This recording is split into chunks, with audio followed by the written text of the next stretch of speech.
There wasn't anything out there for them. There wasn't anything that looked like them. And so this is the gap that we're hoping to bridge. Word has just gotten out, and people are curious, and people, women tell each other. It's the marijuana makeover. Gone are the days of frat boys and stoners. The pot industry has now grown a new customer, and they're looking for a different kind of experience. My eyes were open to something, and I wanted to share that, and I thought it was beautiful, and I saw people putting a lot of energy into creating beautiful bath products and teas and topical applications, and I wanted people to recognize that you don't have to smoke cannabis. That's one delivery method. There's many, many ways to bring this into your life. At first glance, the Village Bloomery looks more like a boutique store than a cannabis shop, but that's the whole point. Andrea Dobbs is marketing her pot-inspired products to one of the industry's growing customers, women. Coming into a cannabis store or pot dispensary, it used to just be about rolled joints, hash brownies, or even bongs.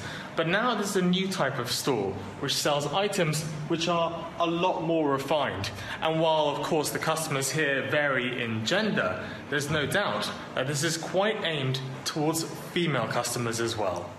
The way that the store is set up is that, for the most part, there's been a lot of women who are interested in cannabis who don't actually have a history in smoking cannabis for whatever reason.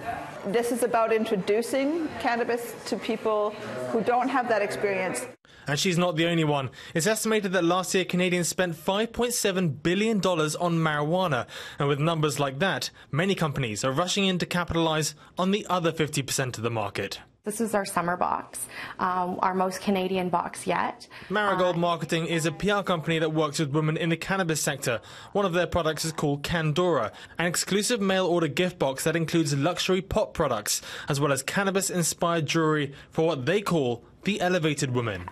We think the elevated woman is someone interested in cannabis who wants to be part of the industry, and perhaps they've felt a little bit marginalized from the way it currently looks. The plain, unassuming boxes are mailed to customers on a monthly basis. And while Candora's aim is to include more women in the cannabis sector, they also understand that it's still a sensitive subject not everyone is comfortable to talk about.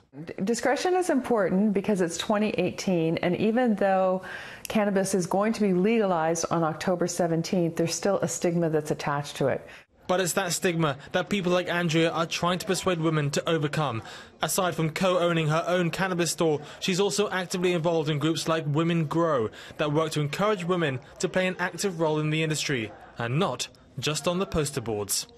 We can be sexy, that's fine, that's part of who we are, but we're also active, we're also business women, we're also parents or caregivers of elderly people, and we also have our own health issues that we need to attend to, and cannabis can play a role in all of those pieces of our lives. I think as we move forward, it's a brand new industry, and I think a lot of people feel very positive about the fact that we can create an equal playing field.